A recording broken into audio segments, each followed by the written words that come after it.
नमस्कार. आज आम्ही या ठिकाणी पुणे बुक फेस्टिवल पाहण्यासाठी आलेलो आहोत. काल इनॉग्रेशन होती, उद्घाटन झाला. उद्घाटन झाल्यासाठी सुद्धा आम्ही काही वेळ आलो होतो. माझी काही वर्षापासून पुणे बुक फेस्टिवल ज्यावर्षी सुरू झाला 2023ला, त्या ठिकाणी त्यावेळी योगायोगाने मी या भागात डीसीपी म्हणून कार्यरत होतो.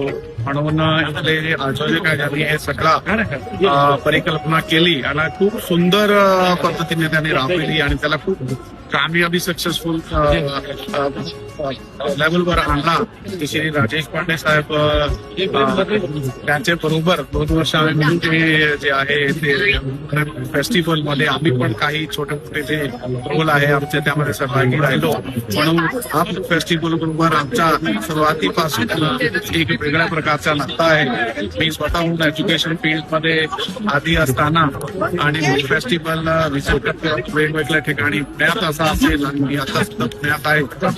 म्हणून आज एक प्रकाशन होता. ते पुस्तक प्रकाशनासाठी ऑपरेशनचं खूप कामाचे ड्रायव्हिंग जे केला त्यासाठी आम्ही आलो. पांडेसाहेब सुद्धा होते, त्याची भेट झाली आणि हा खूपच छान एक कार्यक्रम आहे. पुण्याला ऑक्सफोर्ड ऑफ द ईस्ट म्हणला जाते.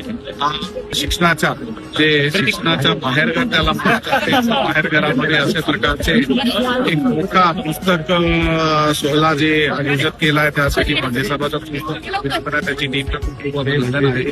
आणि आम्हाला अशा प्रकारे इथे संधी भेटते. आम्ही पण पुस्तक सोहळा वाचतो, पुस्तक खरेदी करतो. आम्ही आमच्या कामात बिझी असतो तरी पुस्तक खरेदी केल्या कधीतरी वाचतो, 10 खरेदी केल्या 5 तरी वाचतो. तर सर्वांना आव्हान आहे की आपण जे पुस्तक हे जे रिडिंगची हॅबिट सोशल मीडिया आणि डिजिटल रेव्होल्युशनमुळे कमी होऊ लागली आहे. आपण त्याची बळी न पडताना सर्वांनी पुस्तक वाचले पाहिजे. लोकांनी आपला जीव लावून त्याचे जीवनाचा अनुभव एकत्र करून 50 वर्षाच्या खूप छान छान पुस्तकं दिले आहे. जगाची सगळी फिलॉसॉफी इथे देण्यात आलेली आहे. आपण नक्की पुस्तक वाचा. सर्व पुणेकरांनी हे पुस्तक वाचवल्या सर्वांनी असा त्यांना एक अभिनंदन आहे. कारण आपले आपला जे थिंकिंग प्रोसेस आहे, कॅपॅबिलिटी आहे ते वाढून जाते. म्हणून मी इथे मला बोलून घेतला त्यासाठी ते विशेषचा खूप खूप आभारी आहात. या सर्वांना नियोजन केला त्यांना खूप थँक्यू. जय हिंद.